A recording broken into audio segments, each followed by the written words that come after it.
There's no audio to the public. Yeah, I just turned it on. It's off. Can you hear us now, Phil?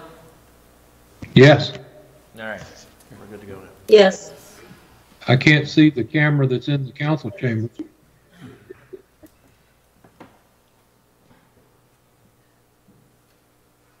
We are ready for the staff presentation.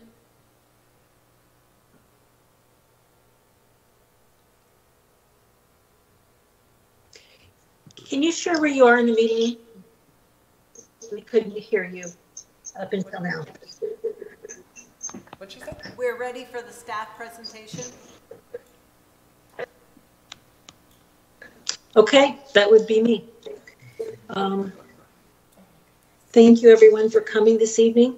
I would like to welcome you to your joint meeting.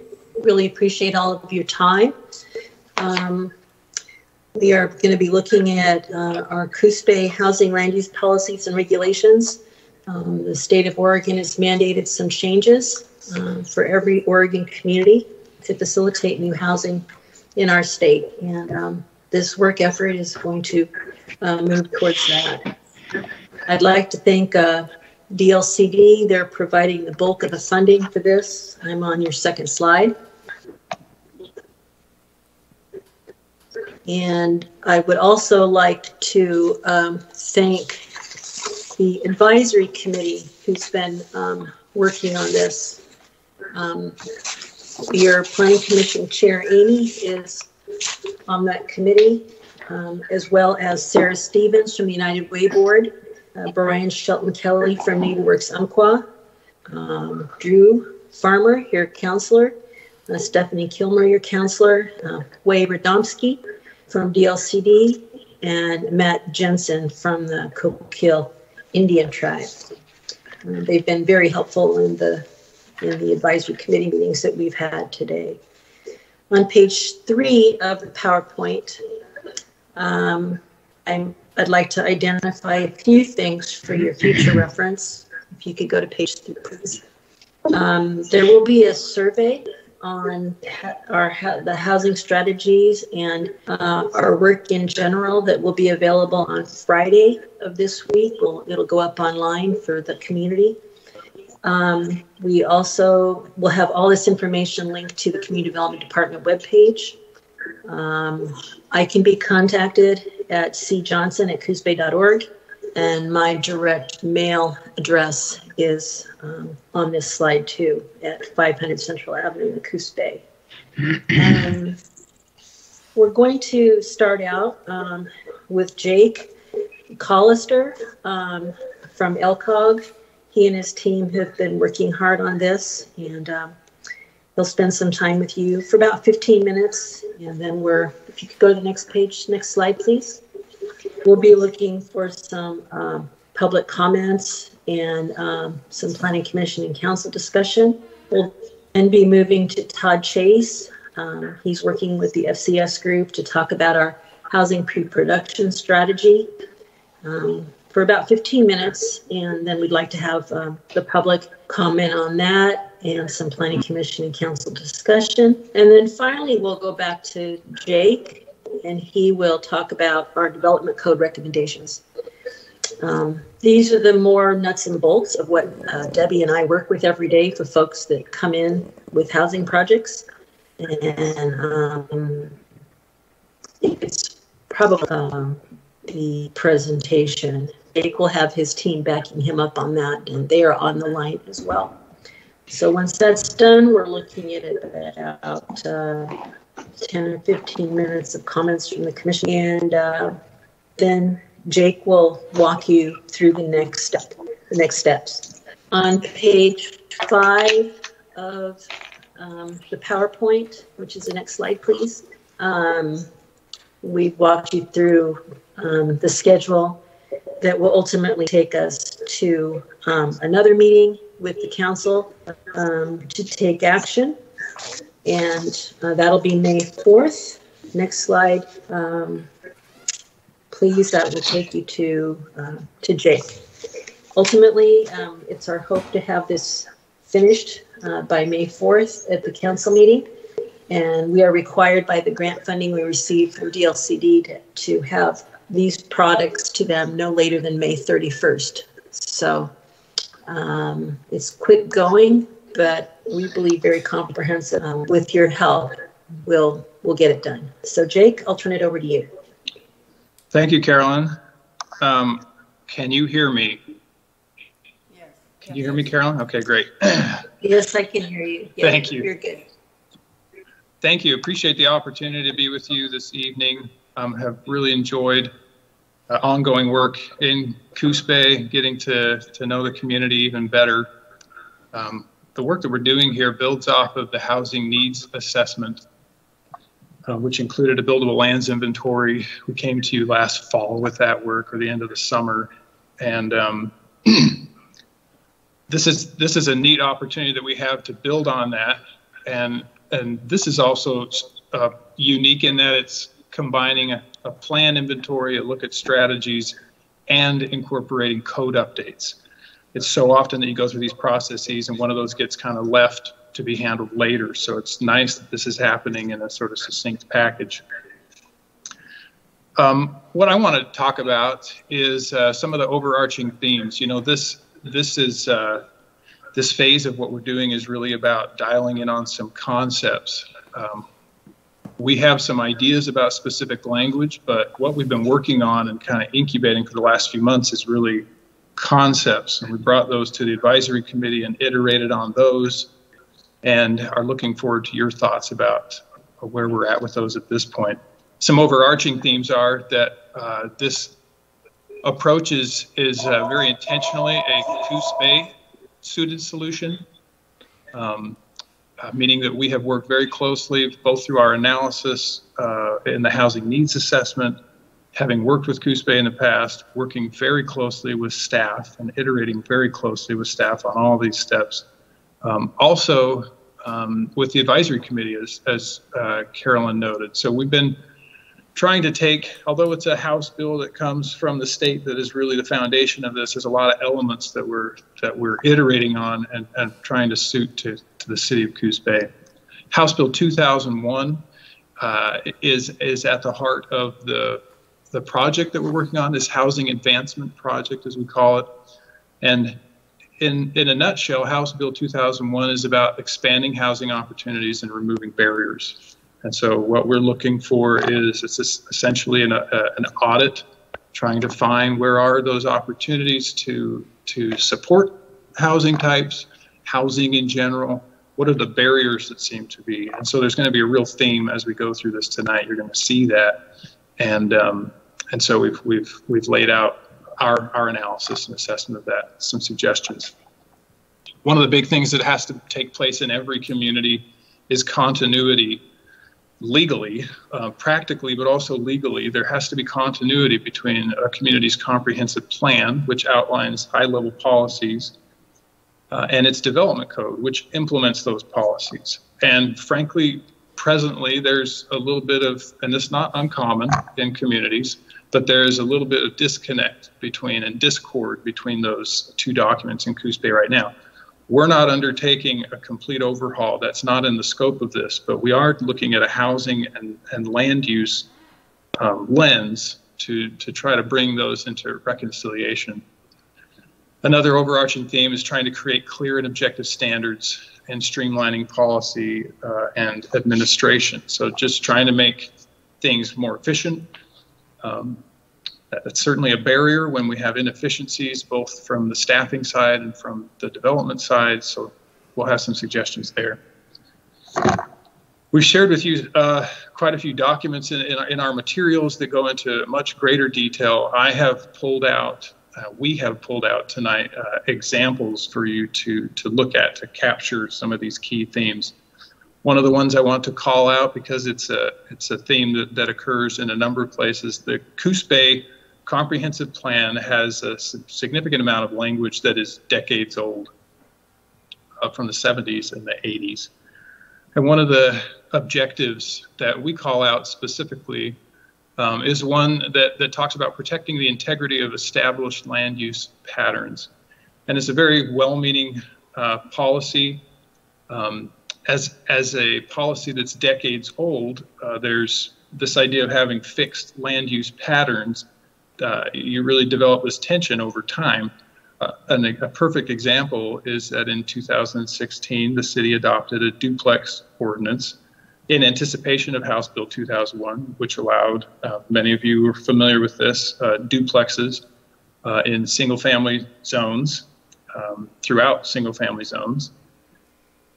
That provision itself, it creates a tension in this policy. And so our recommendation was that we focus less on this static land use pattern concept, and instead the rewording of the policy as we recommended is that the city shall use land development regulations to address compatibility among land uses and residential development and assure continued availability of permanent residential uses.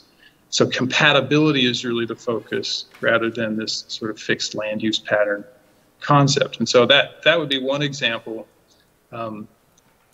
Another thing that we encounter, this is related to plan and code continuity, is that the one theme that emerges from an audit of the plan through this lens is that you can sort of think of a comprehensive plan having a lane and a development code having a lane, and they work really well together and they have very distinct purposes.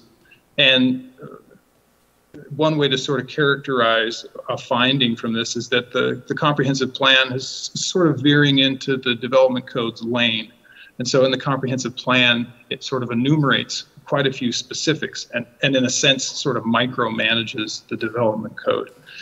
And so you find, for example, here, this first bullet point is that it's actually enumerated a bunch of very specific zones.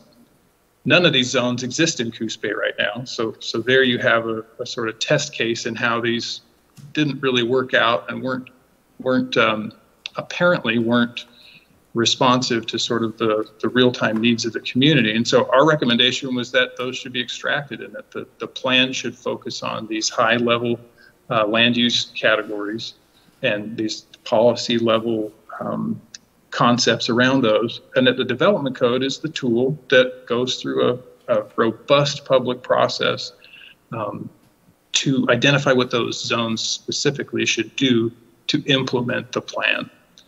The other thing in that same sort of vein is that the comprehensive plan that's decades old now has some rationale and implementation sections. So in not every, but most objectives have this rationale, and it's a healthy paragraph, and then in implementation, another pretty juicy paragraph.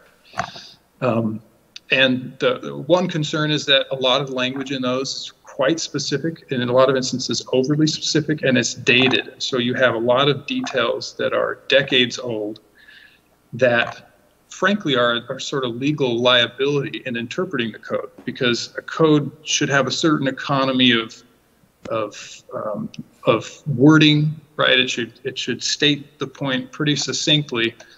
When you have these fairly substantial, sections that sort of go on about what was intended, you open up a lot of room for interesting interpretation and sort of convolution. And so our recommendation was to remove those. Again, these are for the housing sections, and to give those policies or those objectives, just a clear, succinct standing rather than sort of elaborating on them in overly specific and outdated ways. Another one is just sort of housekeeping. So it's looking at consistency. There are some policies in the plan that are redundant. There's a certain elegance in extracting really specific references to things like the current building code. If you can reference codes a little bit more generally, then you give them a little bit more of an enduring, you just give them more endurance as a document. And trying to clean up some of these housekeeping items in the plan. Those are really the high-level adjustments that are proposed in the plan. And the document itself is in your materials, which outlines in more detail what those changes are. That's essentially the end of my specific comments and presentation for the comprehensive plan section.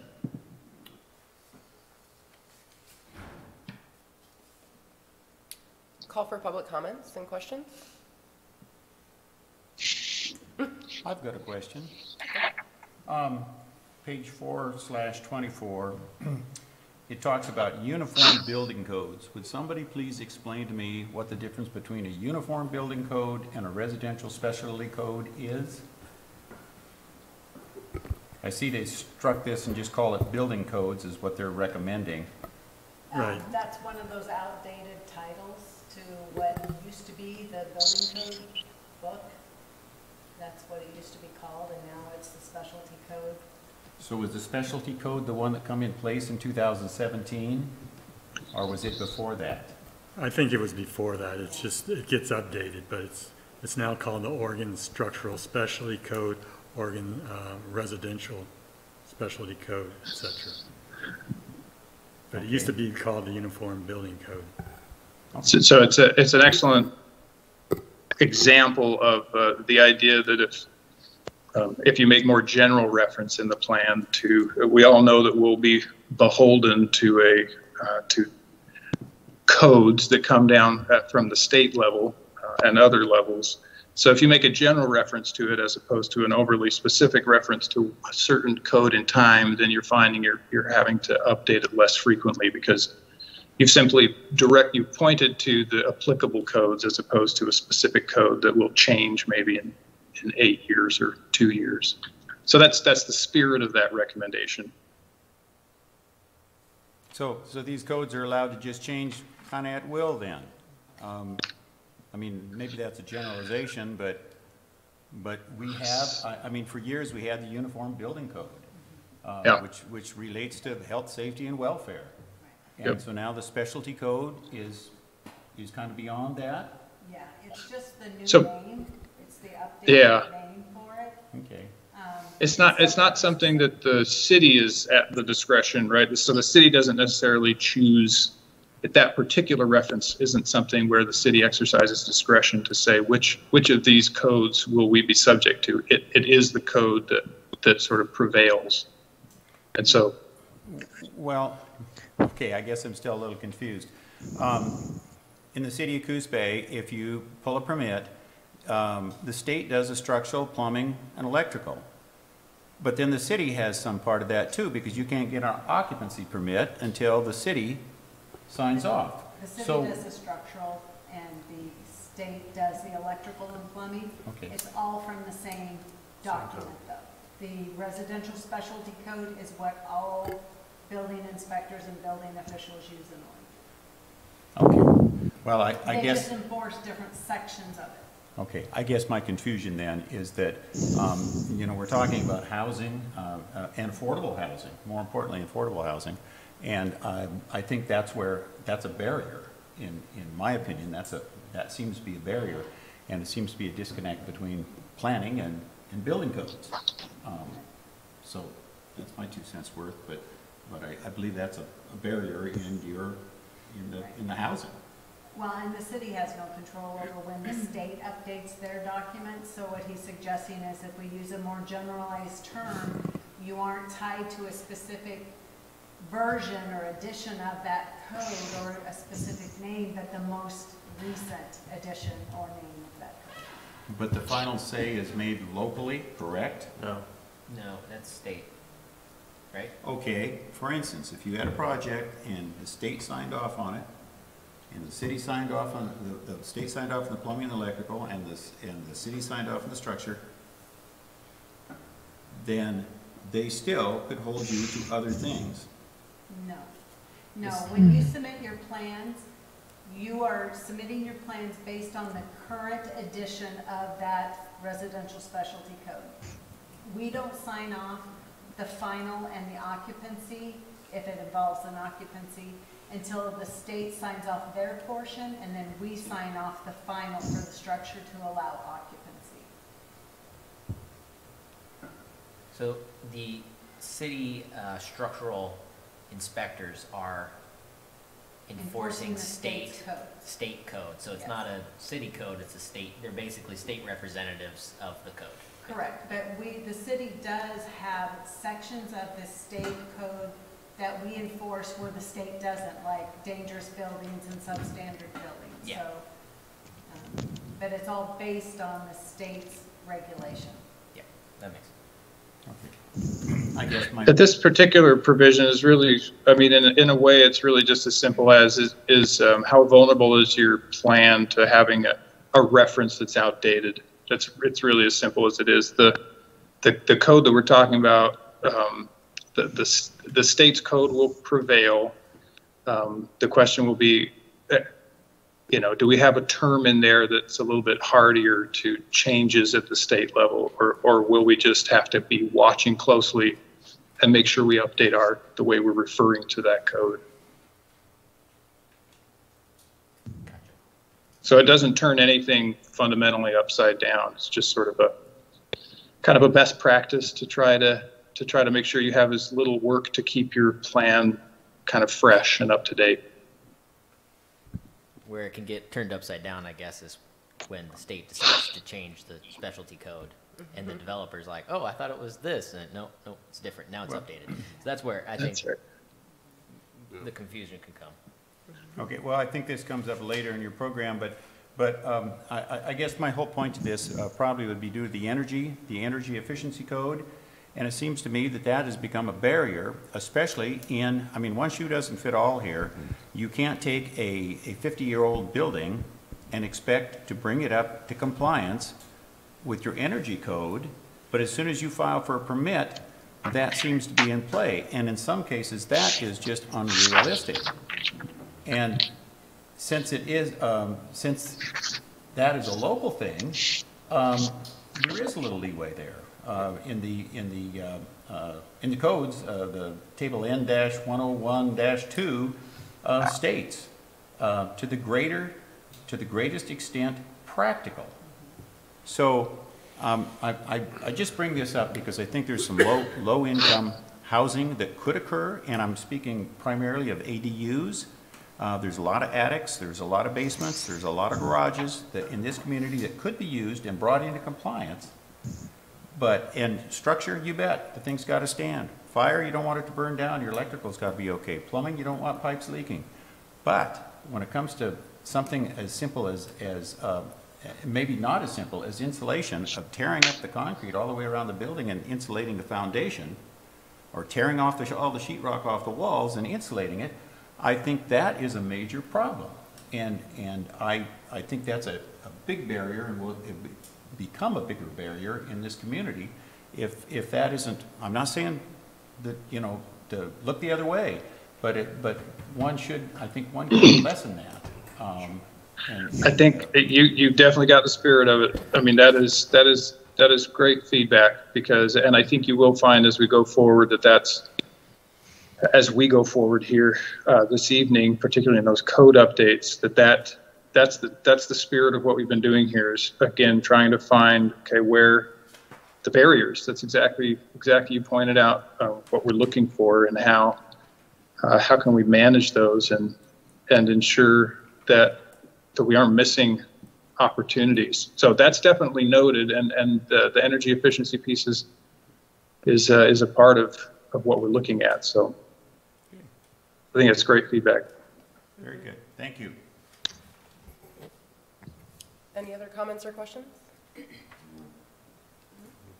Our next element is the pre-production strategy. Mr. Todd Chase with FCS Group. Hi, everybody. Can you hear me? Yep. Okay, great. Well, I'm here to discuss some of the preliminary findings from this effort, and this was a grant that was received about earlier this year.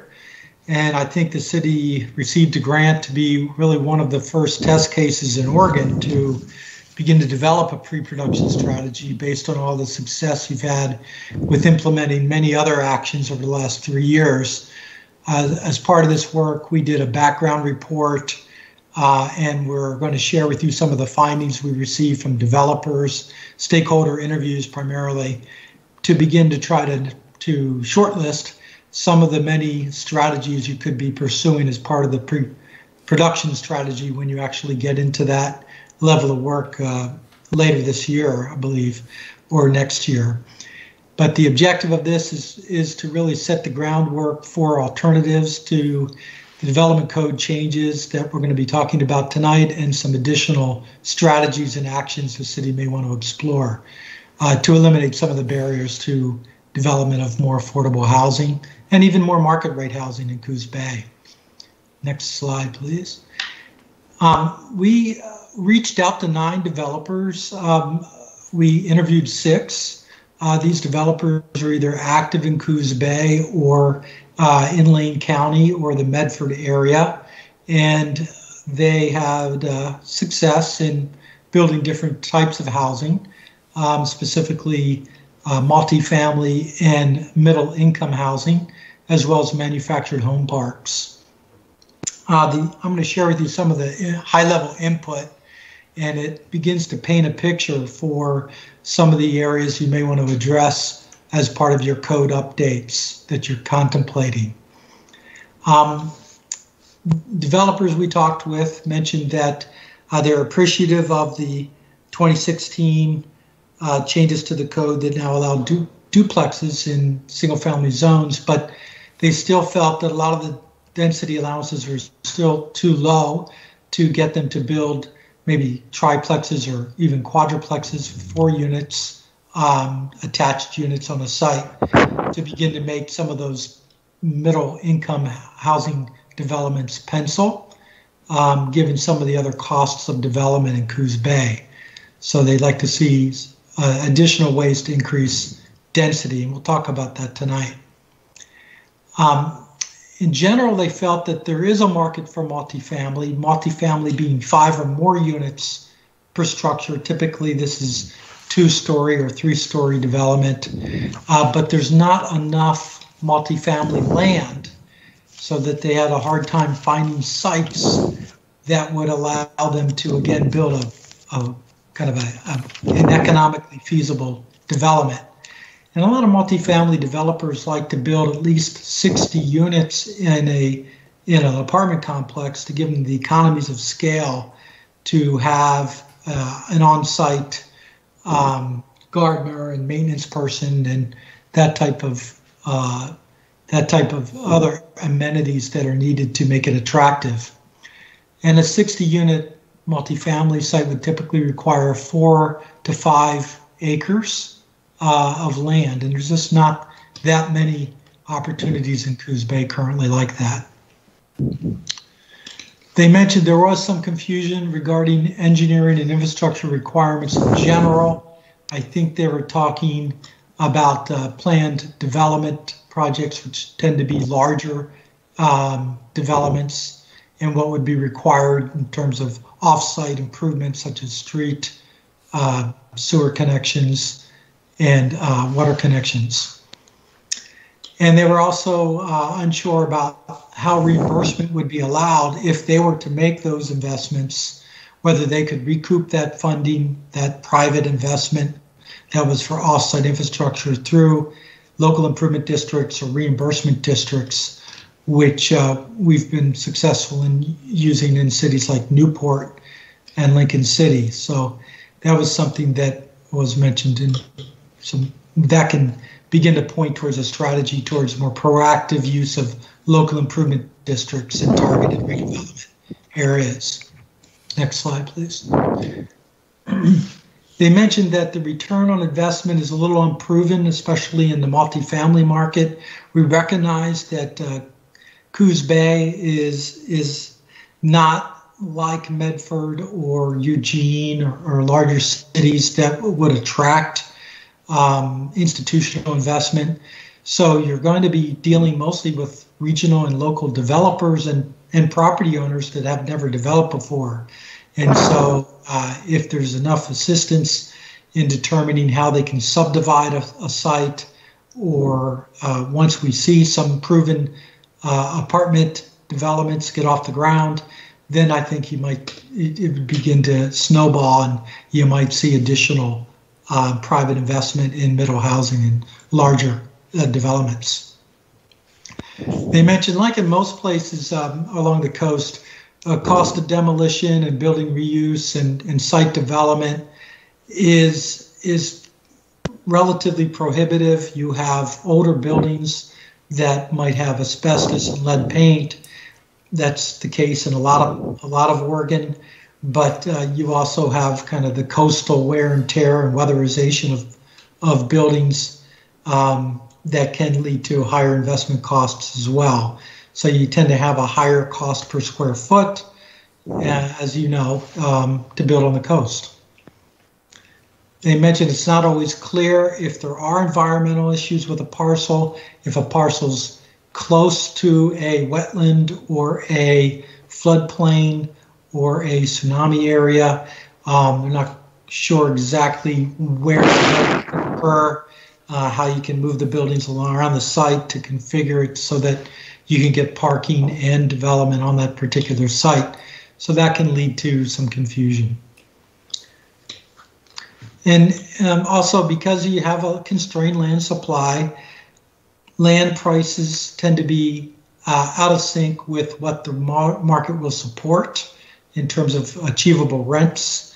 And so until that levels out, or until you have a couple of property owners that can acquire enough adjacent parcels to make a larger, like I mentioned, 4 or 5 acre site work, it might be difficult to see those larger apartment complex type developments get off the ground, and even smaller ones of 20 to 30 units, as you know, are difficult to do, as you're experiencing, you know, in some of your former school property sites and things of that sort.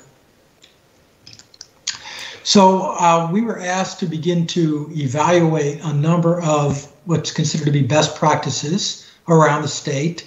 There are some 24 or so different programs and actions that could be considered going forward. And to do that, we began to use a screening criteria that we worked with the Housing Advisory Committee on, and they essentially included 4 things. One was the public opportunity cost of a particular criteria, such as if you have tax abatement as an incentive, will that cost of reduced income be greater than the likely benefit in terms of the amount of development you're likely to leverage with that? Or if you have a program that requires a significant amount of staff administration to administer, you know, what would that add up to over time relative to the amount of housing you're likely to see from that program?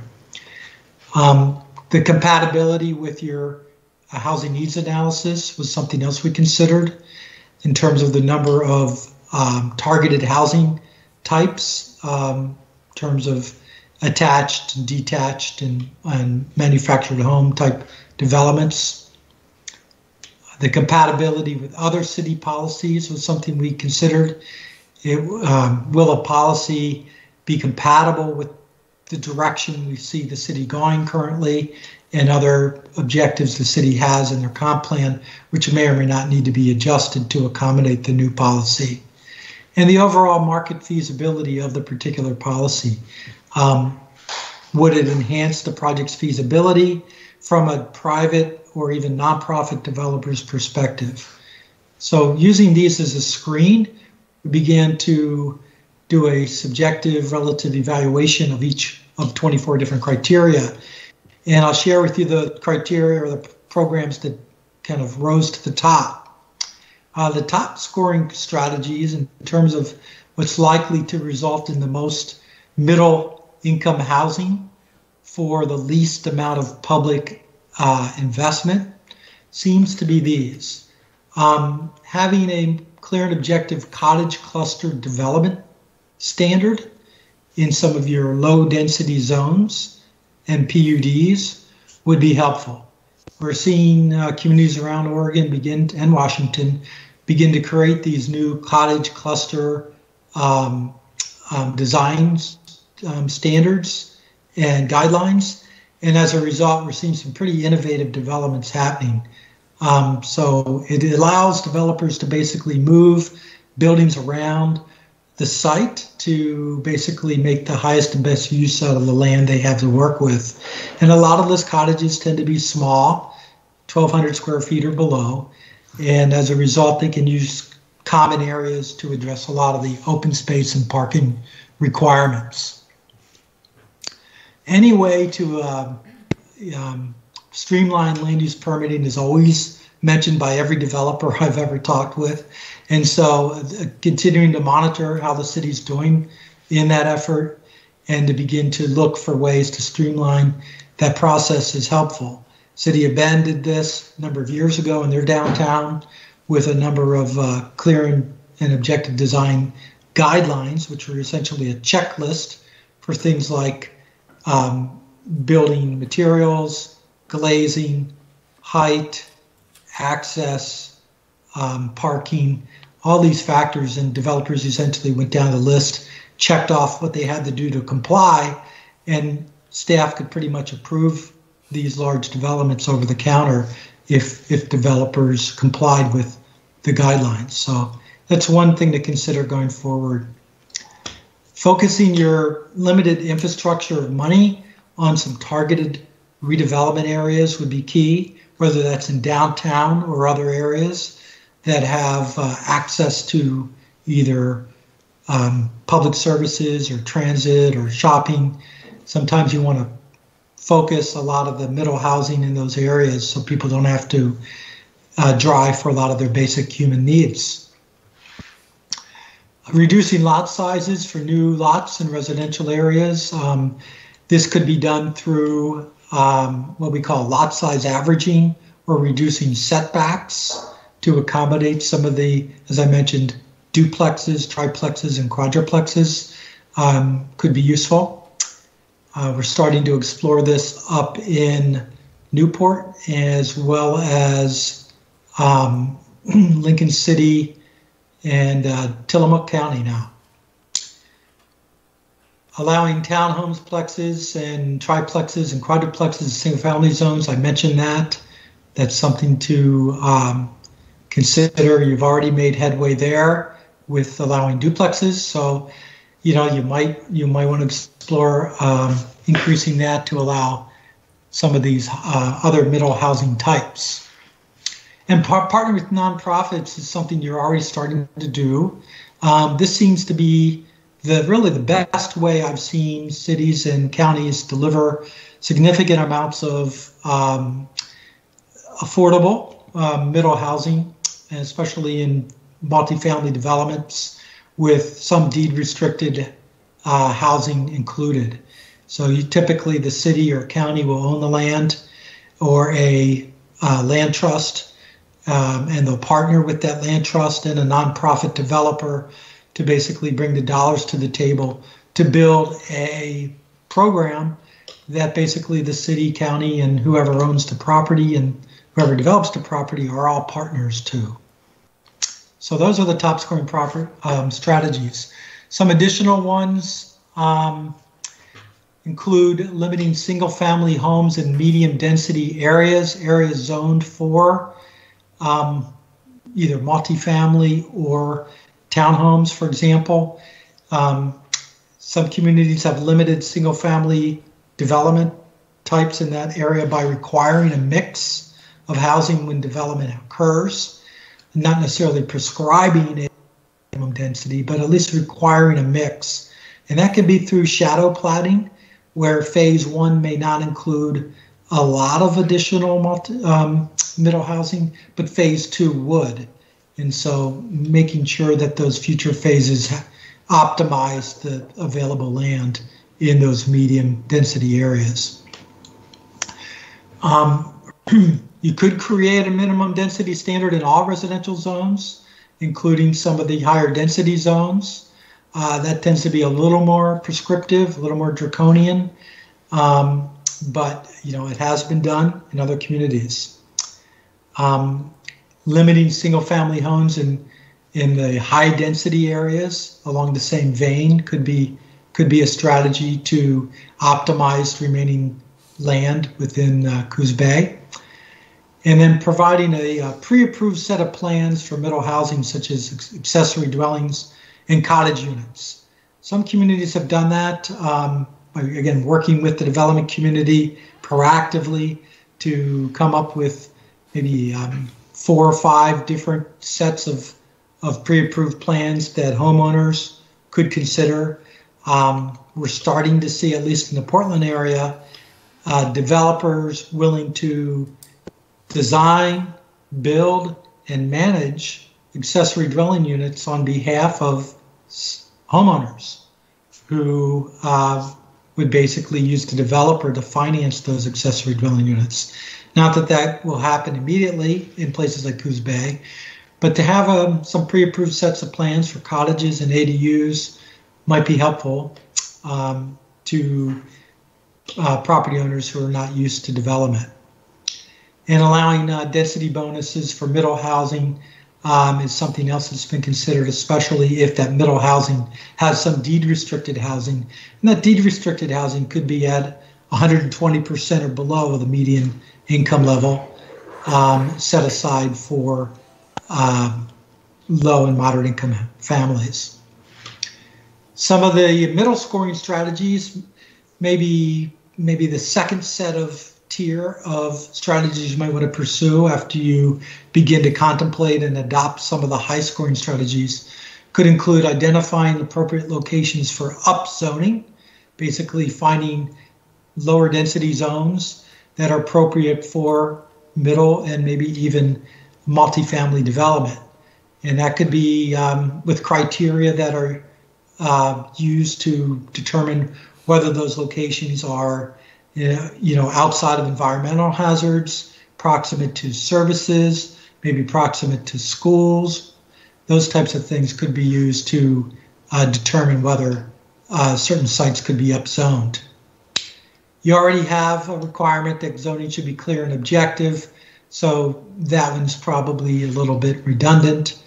Allowing density transfers to occur could be considered. We've explored that elsewhere on the coast, where you have land maybe in the tsunami zone that you don't want to see developed at maximum density, and maybe allow developers to transfer that density into areas that are upland outside that zone could be helpful. Allowing residential development on commercial lots, particularly small lots, might open up some additional middle housing land development opportunities.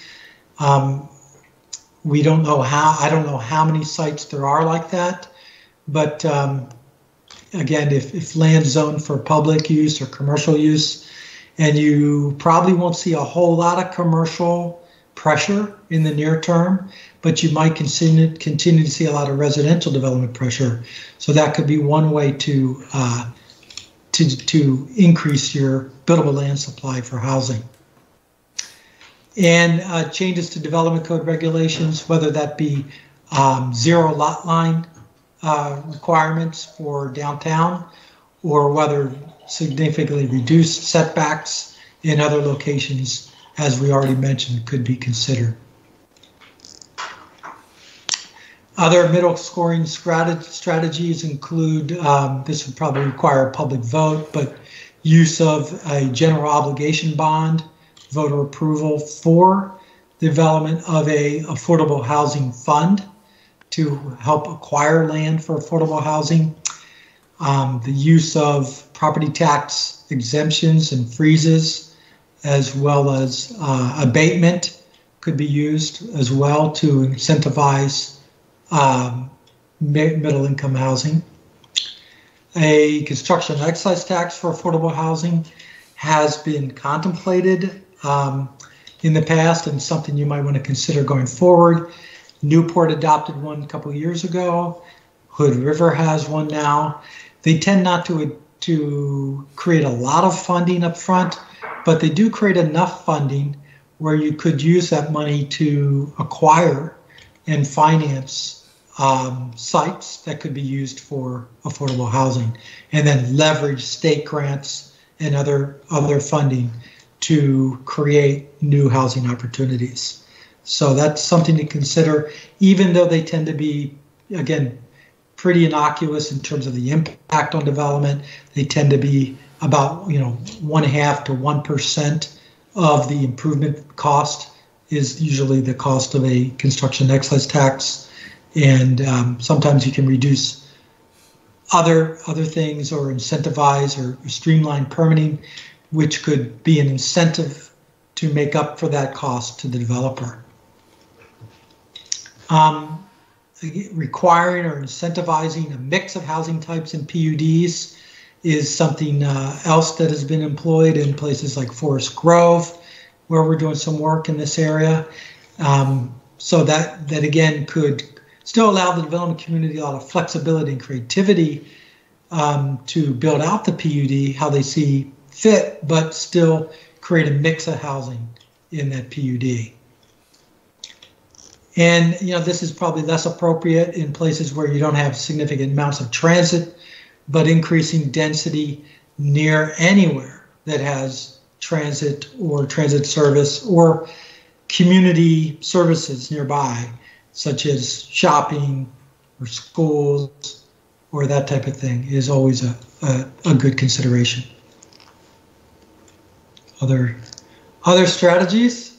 Or is that it? I think that's it. So we tried to begin to filter all those ideas and concepts as you begin to explore what you want to implement through the pre-production strategy and through the code updates. And I'll take any questions you have. Questions and comments? I have a quick comment. The biggest concern that I guess I would have is allowing higher density without consideration to how that affects the streets and the sewer lines and the water lines, to me brings a huge problem. Yeah, well, I mean, I think, how you define higher density is something that we need to discuss, whether that is taking a duplex and turning it into a triplex, or whether that means taking a single-family zone and allowing apartments. I mean, they're both different scales.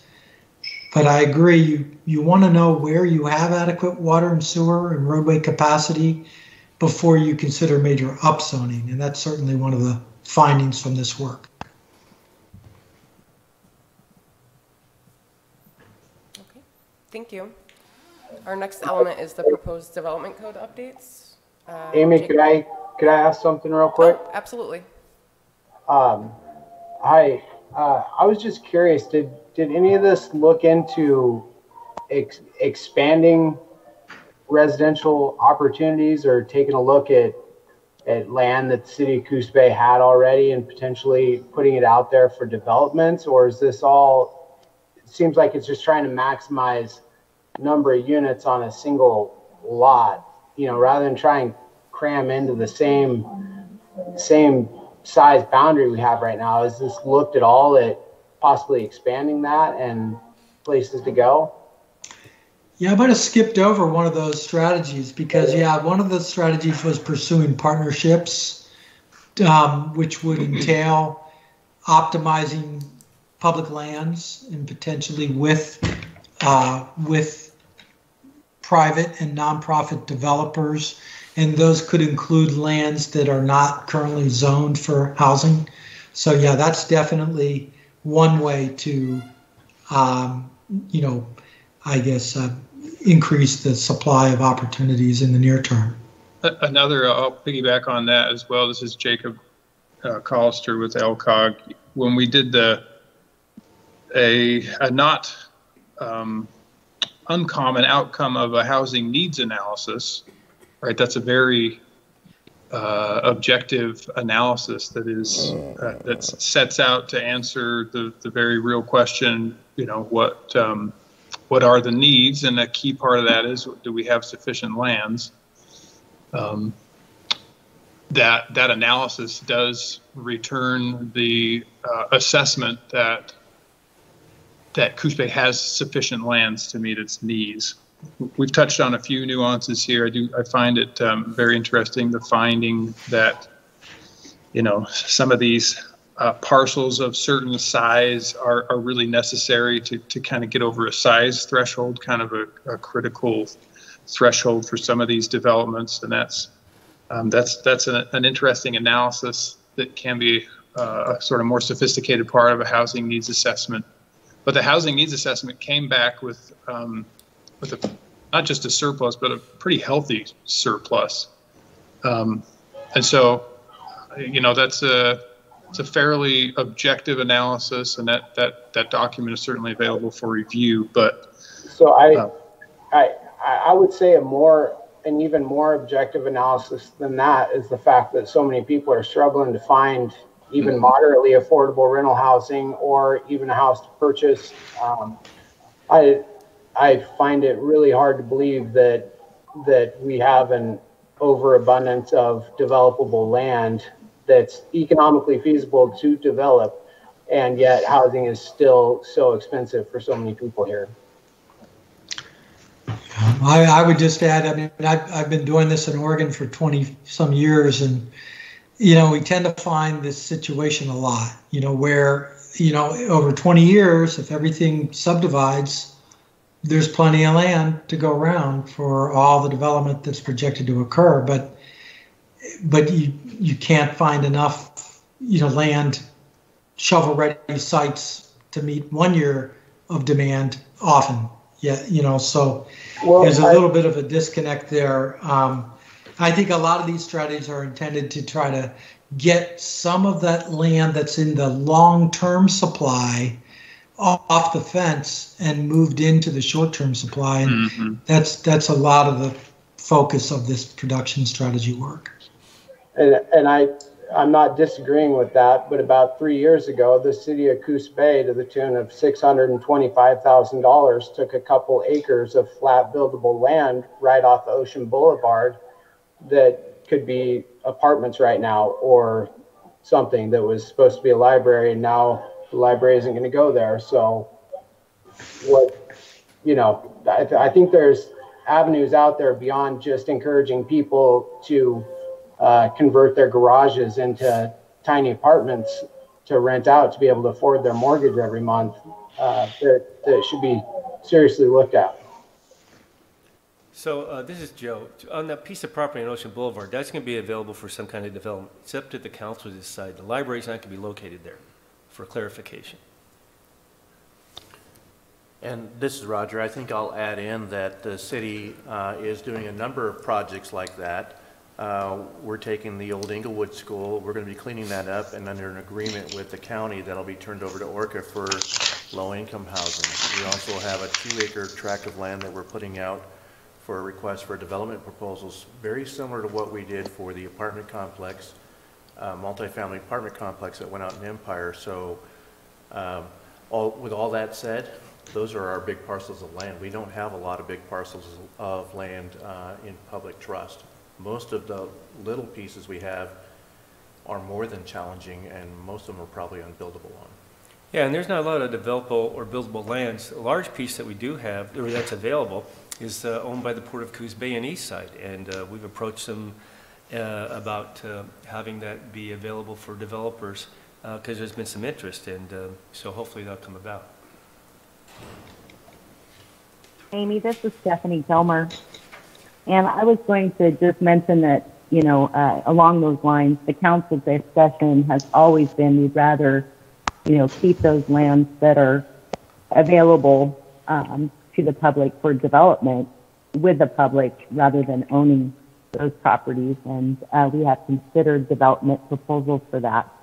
But a couple other things that I wanted to comment on is I really like the idea of having some sort of streamline to the process for some of those more, and I say this, to me, it's not simple, but for developers, it may be some streamlined process where we can do some over-the-counter. I think, there's always things that we can look at to do that, and I like that that is included in here.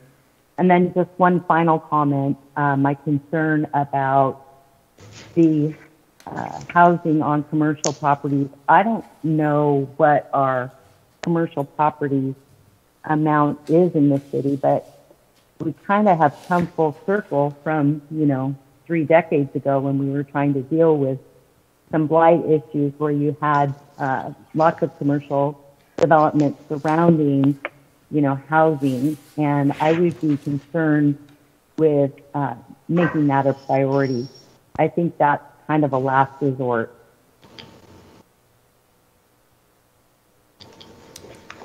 Thank you. Should we move to the next element, the proposed development code updates with Jacob again?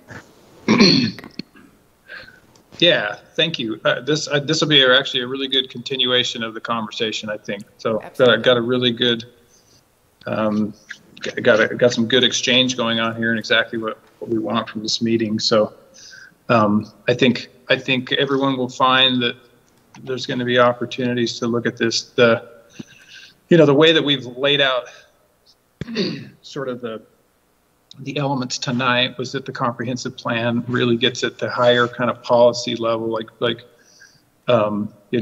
what sort of direction do we want to head with these particular elements, housing and land use related to housing.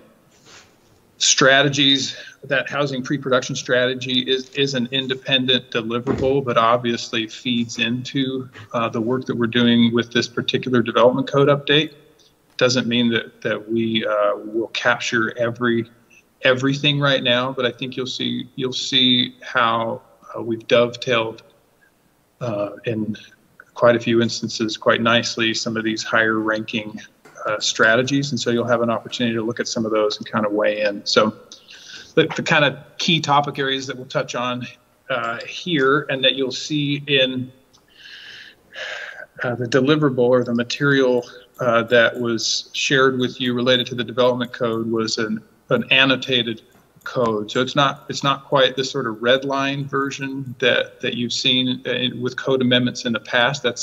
That is what the next iteration will look like. This is really about kind of nesting concepts within the code, so you can see the ideas sort of in the context of where they would be relevant in the code, but it's not quite yet striking through and adding language or anything, because we still want to sort of vet some of the ideas as we kind of work on that in the background and try to get some confirmation on some things.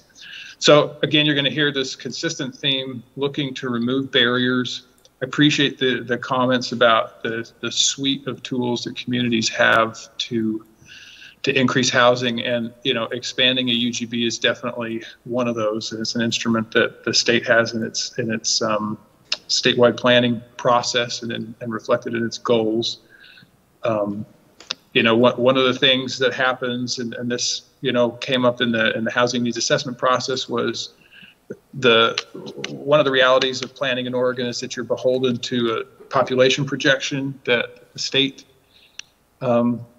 pretty objectively in a sort of data-driven way develops for communities, and they can weigh in on that, but it plays a pretty important role in one of the key pieces of that math problem.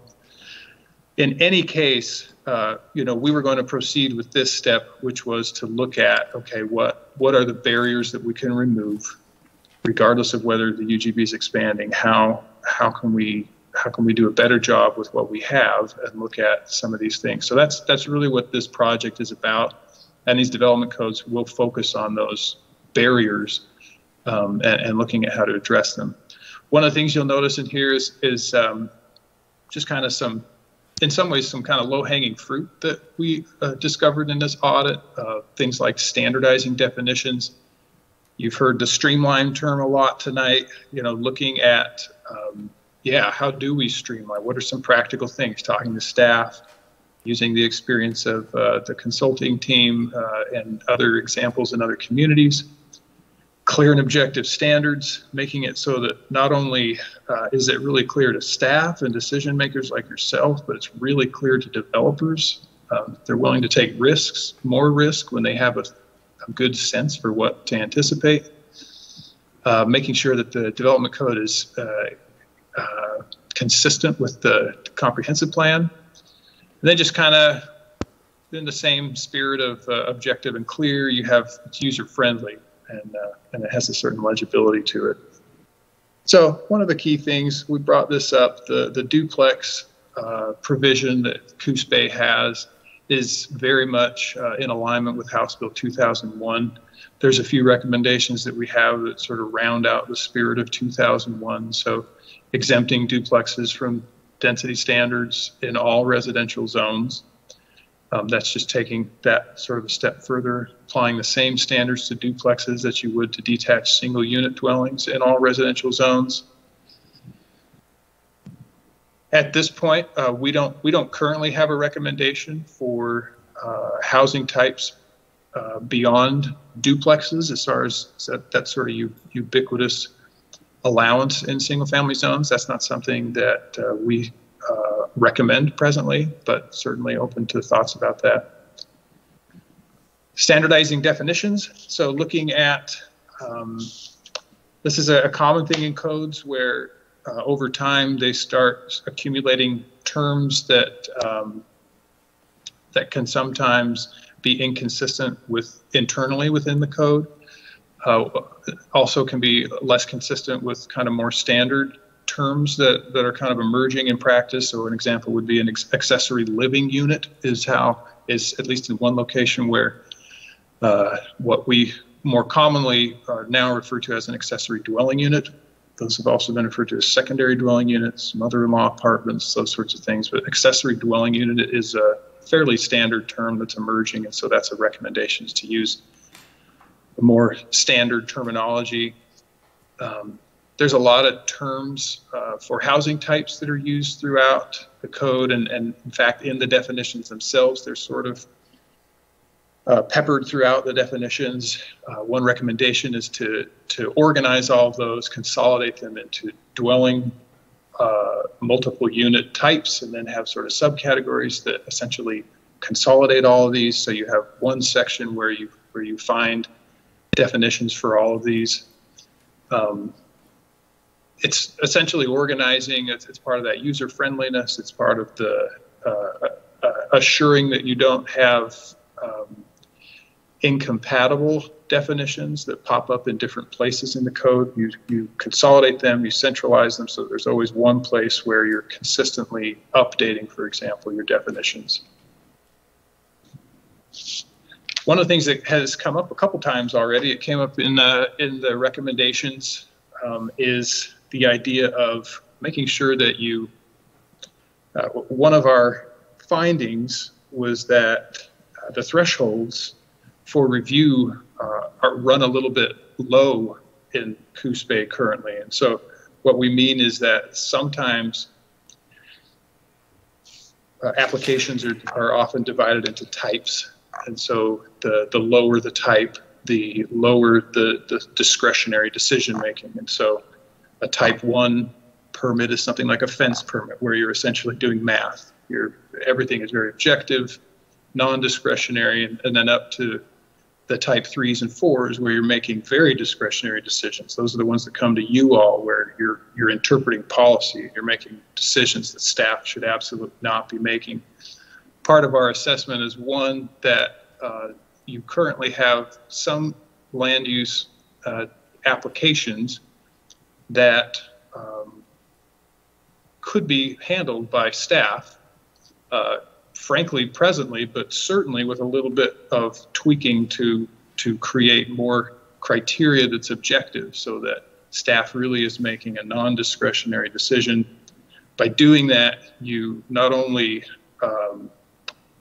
make the process more efficient from a developer's standpoint, you use staff's time more efficiently, you use your time more efficiently. And at the end of the day, you're just not subjecting certain applications types to the sort of review and evaluation that frankly they're not really designed for, because they don't have criteria, they don't have standards typically that are really subject to that sort of review. And so right sizing that, we have some recommendations within the code that relate to getting at a good balance of that. I'll note right now that I do have with us tonight some of the staff that work on the LCOG team, some folks from TBG Architects and Planners, Kristen Taylor and Zach Galloway and Rachel Dorfman. And as I'm going through this, if any of them have things to add, and as you ask questions, they're going to help me answer some of those. They've been doing a great job of fleshing some of this out, but they're going to help me as well. Have a lot of experience in this, so appreciate that. This is kind of more of the same, getting at standards as a tool for ensuring that you have an objective process, that you've got your review process right. You're using your staff effectively. You're using your time effectively. You're using public review and notice effectively. This is another theme that's come up here today. The comprehensive plan has an allowance for densities up to 25 units per acre. The zoning that is manifest in explicitly residential zones does not allow for that. It's clear that historically there was a point in time when the zoning did allow for that higher density, up to 25 units per acre. One of our recommendations is to address this need is to reinstate some kind of a what we're calling an MDR-X zone. So you have your MDR zone, which currently looks at a range of sort of 10 to 16, that area. And you would introduce a zone that accommodates surgically, right, in an appropriate manner and with review and evaluation, establishes areas where you have zones that are between 17 and 25. So I'm actually going to, let me skip ahead to this table and I'll come back to this one because this table presents the concept a bit better. So frankly, this is all just kind of a reframing of your existing zones. So one of the ones I want to point out, and I think the table is actually a better way to sort of describe this. You have two zones that are your low density residential zones. Well, more than that, but your two key low density residential zones are your LDR 6 and your LDR 8.5. One of the recommendations that we had was that these qualifiers here at the end, the 8.5 and the 6, are frankly sort of confusing, don't correlate perfectly to any sort of objective understanding that we could decipher, and they're a little bit confining as numbers. The thought that we had was, why not just call your LDR 8.5 your LDR? And then a suggestion that's fairly common in other communities is that your LDR 6, which would be your sort of smaller lots, would be your small lot residential. And so you'd have, it's sort of getting back to this theme of having terms that are a little bit more enduring and a little bit less specific, so that you have the opportunity to make changes without completely renaming zones or and so the MDR would have a range of 10 to 16, the MDRX 17 to 25. Then you can see these other zones which essentially already exist. But one of the zones that emerged as I guess I would call it frankly sort of a liability, was the LDR 6 overlay zone that exists over on the west side of town along the bay in the Empire area. That LDR 6 overlay zone actually allows for, in the zoning code, a density that's actually not supported by the comprehensive plan. And so if the city approves something and that was appealed and challenged, and let's say it went to LUBA, that decision would be in a pretty vulnerable state because the comprehensive plan didn't recognize that. And so some work to do to, again, bring the zoning code and the comprehensive plan into alignment, and just some suggestions to clean up the references to the codes themselves and ideas to consider. So let's make sure I touched on these here. Yeah, essentially touched on those points. some of the other things that you'll see as you look through that annotated code amendment document is sort of the housekeeping stuff where we're trying to keep things consolidated again. So if a certain, that you'll see in the third bullet point there, where development standards would apply to many zoning districts and they show up in numerous places, it's good practice to then just consolidate those and put them into one place so that when updates happen, they happen comprehensively because it's organized as in that manner. And these are typical housekeeping things that occur when codes have the opportunities to be reviewed. I want to reiterate something I mentioned earlier, that we're not doing a whole-scale overhaul of the development code. It's definitely a surgical update. It's related to the housing elements. It's related to specific standards. It's related to our scope of work to look at these things. And so it can be easy to find numerous things that you want to clean up. And we have, and we're making note of certain things, but our process is going to be pretty clearly outlined in some of the documents that you see. And those are the points that we wanted to bring up. You will notice that the annotated development code covers more than what I just touched on here, but those are some of the key things, and definitely interested in your thoughts and your questions about that. I hope that you were able to connect some of the dots between the plan changes as well as some of the strategies that Todd was able to outline, and how we're integrating the findings from the pre-production strategy, and hoping to hear from you to refine those further. Comments and questions? All right, well, thank you so much.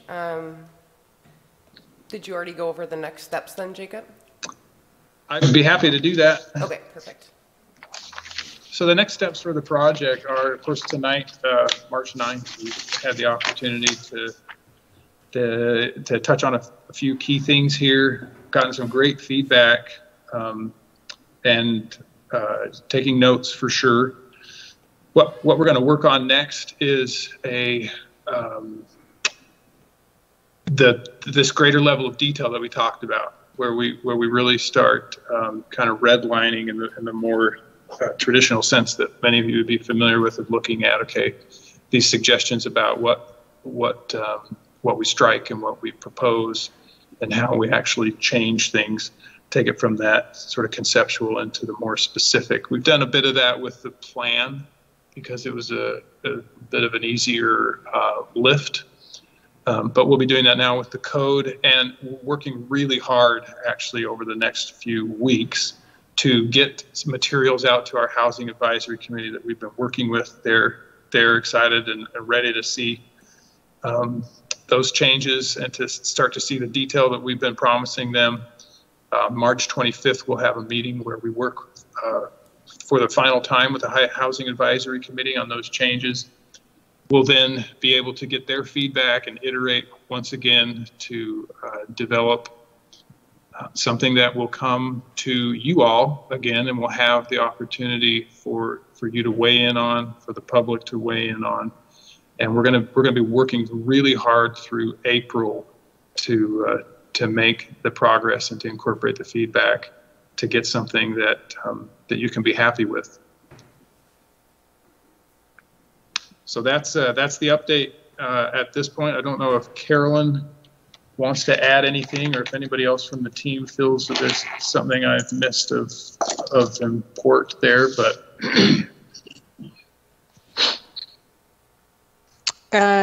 Jake, I would love to just add something.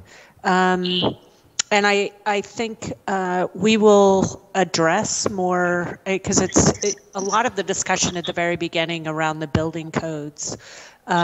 We can discuss that a little bit more in the next phase, when you see that information. The difference between, there are two codes that are used. There's residential and then there's commercial, and multifamily often it's going to be found, and you have to follow the commercial building code.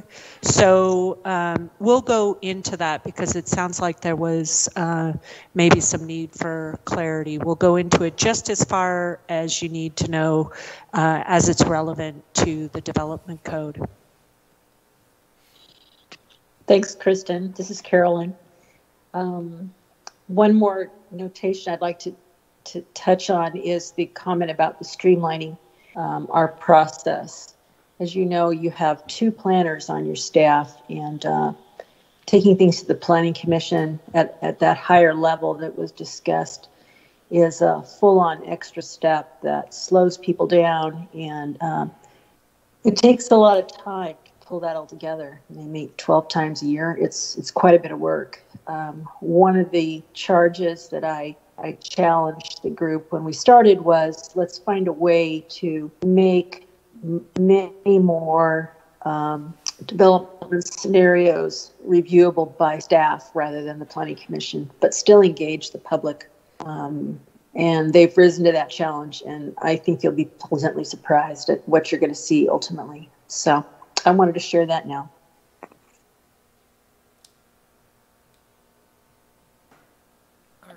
Thank you. Do we have general discussion, Debbie, or is there a general discussion after this, or? I don't. Questions, okay. Comments? No? Okay. Commissioner comments then, before we adjourn? Okay. Okay. Meeting adjourned. Thanks, good job. There you go. Thank you, everybody. Appreciate the time. Appreciate it. Thank It'll you. be good. Thank you. Until next time. Thank you very much.